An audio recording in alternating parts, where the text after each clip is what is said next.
چیز، ہمیں اور آپ کو زندگی کی آخری سانس تک عقیدہ توحید کی حفاظت کرنی ہے.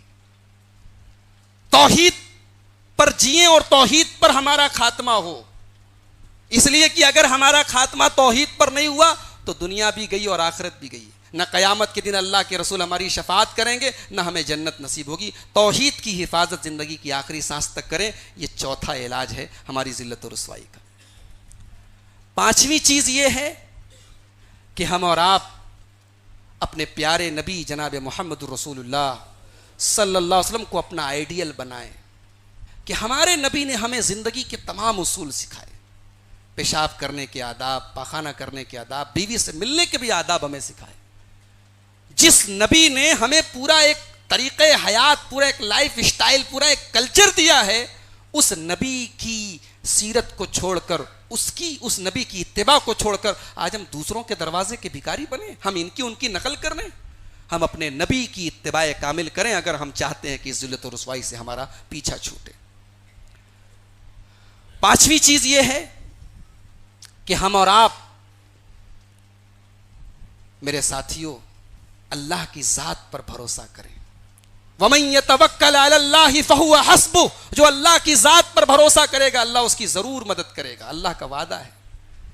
ابراہیم علیہ السلام کو آگ میں ڈالا گیا تھا تو ان کی زبان پر یہی جملہ تھا، حسبنا اللہ ونعم الوکیل، اللہ ہمارے لیے کافی ہے. غزوہ بدر میں جب 313 کا 1000 سے مقابلہ تھا تو نبی اکرم کی زبان پر اللہ کی بارگاہ میں آپ ہاتھ اٹھا کے دعائیں کر رہے تھے اور اپنے رب سے کہہ رہے تھے، اللہم ان تہلک ہذہ العصابۃ لا تعبد فی الارض، اے اللہ اگر یہ مٹھی بھر مسلمان ہلاک ہو گئے تو زمین میں تیری عبادت کرنے والا کوئی نہیں ہوگا. تو اللہ کی ذات پر بھروسہ، اس کے بغیر ہم کامیاب نہیں ہو سکتے. نمبر 6، امید کی کرن کو قائم رکھیے. نا امیدی کا دامن اتار کے پھینک دیجئے. حالات جتنے بھی خراب ہیں، اس سے بھی خراب حالات آ چکے ہیں، لیکن اللہ نے اگر ہم نے اپنے ایمان کو مضبوط کیا تو اللہ ضرور ہماری مدد کرے گا. انہ لا ییأس من روح اللہ الا القوم الکافرون. نا امیدی اور مایوسی یہ کافروں کا شیوا ہے. امید کا دامن آج میں دیکھتا ہوں انٹرنیٹ وغیرہ پر جو ہمارے نوجوانوں کے میسج آتے ہیں، پیغامات آتے ہیں، ہر طرف ایک اداسی کا ماحول ہے، ایک مایوسی کا ماحول ہے. نہیں میرے بھائیوں، مایوسی کی چادر کو اتار کے پھینکیے، امید کی روشنی جلائیے، امید کا دیا جلائیے. یہ امید کی کرن ہمیں طاقت دے گی اور یہ ہمیں دوبارہ عزت عطا فرمائے گی. نمبر 7، علم، تعلیم، یہ ہماری عزت کے لیے بہت ضروری چیز ہے.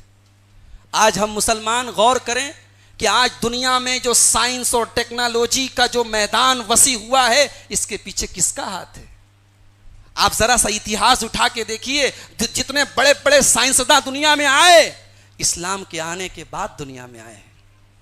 اسلام نے دنیا کو یہ پیغام دیا ہے کہ یہ سورج اللہ نے ہمارے لیے بنایا ہے، یہ ہمارا معبود نہیں ہے. یہ سورج تو ہماری ریسرچ کے لائق ہے کہ ہم اس کے اوپر ریسرچ کریں کہ اس سورج سے ہم کیا کیا فائدہ حاصل کر سکتے ہیں. سورج عبادت کے لائق نہیں ہے.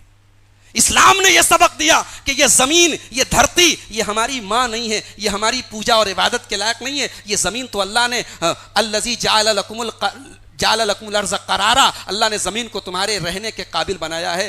اسلام نے یہ میسج دیا کہ زمین پر غور کرو، زمین کے اندر جو خزانے اللہ نے تمہیں دیے ہیں ان کو نکالو. میرے ساتھیوں، سائنس اور ٹیکنالوجی میں جو ڈیولپمنٹ آیا دنیا میں، اسلام کے بعد آیا. دوسروں نے تو فائدہ اٹھایا، ہم اندھیروں میں رہ گئے، ہم اندھیروں میں رہ گئے. اس روشنی کا فائدہ دوسروں نے اٹھا لیا. آج آپ دیکھیں اس ملک کے حالات کا بھی آپ جائزہ لیں. آج ہماری نمائندگی ہم حکومت کو ذمہ دار قرار دیتے ہیں، ہم سیاسی پارٹیوں کو ذمہ دار قرار دیتے ہیں. آج ہم اپنے حالات پر خود غور کریں. خدا نے آج تک اس قوم کی حالت نہیں بدلی، نہ ہو جس کو خیال خود اپنی حالت کے بدلنے کا. ہم جب تک خود اپنے آپ کو نہیں سدھاریں گے، کوئی ہمارے اوپر، ہم دوسروں کے در پہ بھیک مانگیں گے. اس سے بہتر ہے کہ ہم خود اپنے آپ کو مضبوط کریں.